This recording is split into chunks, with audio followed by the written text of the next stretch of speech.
Kamusta po kayo? Bago po ang lahat, first things first.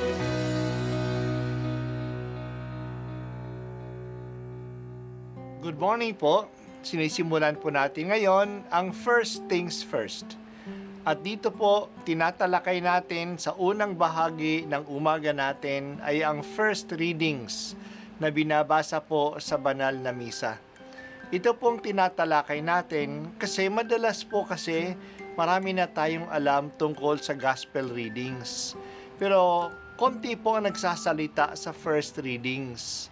Pero ang first readings, bahagi din po yan ng Biblia, ng banal na kasulatan.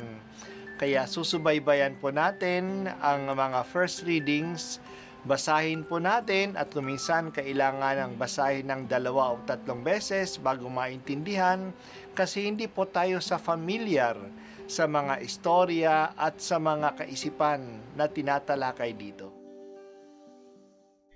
Ang pagbasa mula sa Aklat ng Mga Hari. Noong mga araw na iyon, si Elias ay mag-isang pumunta sa ilang. Pagkatapos ng maghapong paglalakad, ay naupo siya sa lilim ng isang puno ng retama at nanalangin ng ganito, Panginoon, kunin na po ninyo ako. Ako po'y hirap na, nais ko na pong mamatay. Pagkatapos nahiga siya at nakatulog. Ngunit dumating ang isang anghel, kinalabit siya at ang sabi, Gising na at kumain ka.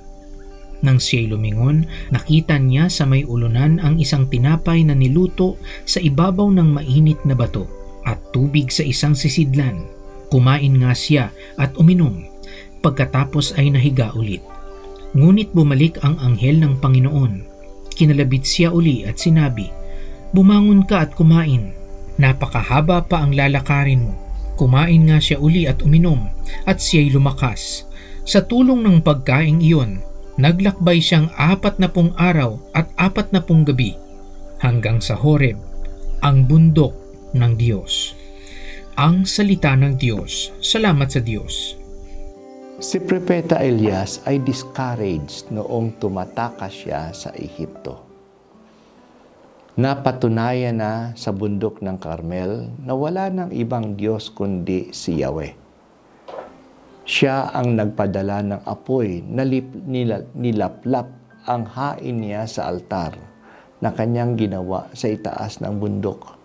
Samantalang ang 450 mga propeta ng Diyos-Diyosang si Baal ay nagpapatuloy na nagsasasayaw at tumatawag sa kanilang Diyos at wala namang nangyari.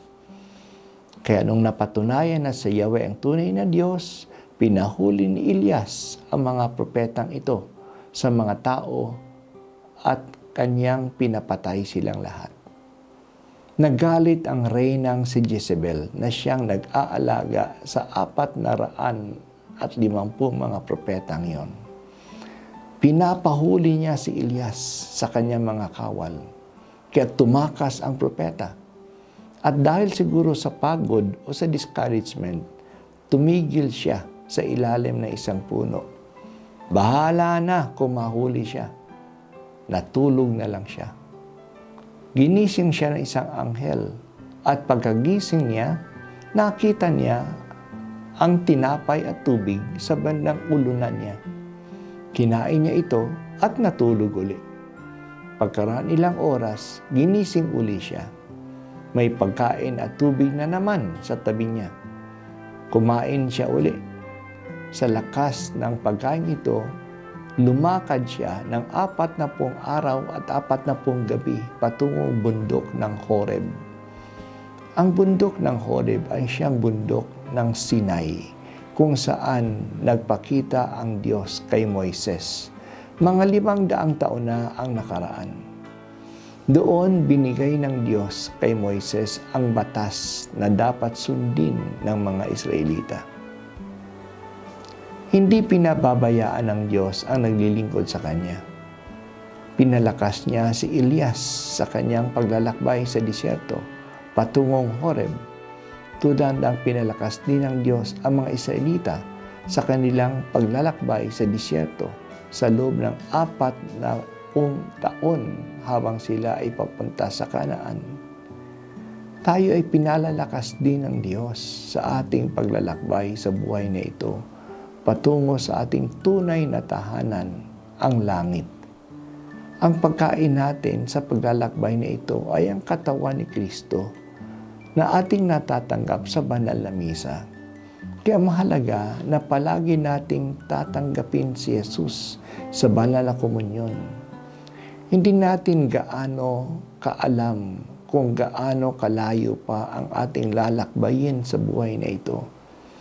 Madalas may mga hadlang sa ating daan at tayo ay napapagod na. Tanggapin natin ang pagkaing binibigay sa atin. Salamat o Diyos sa iyong katawan na pagkain namin.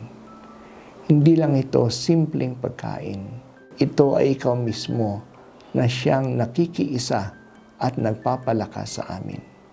Salamat, Panginoon.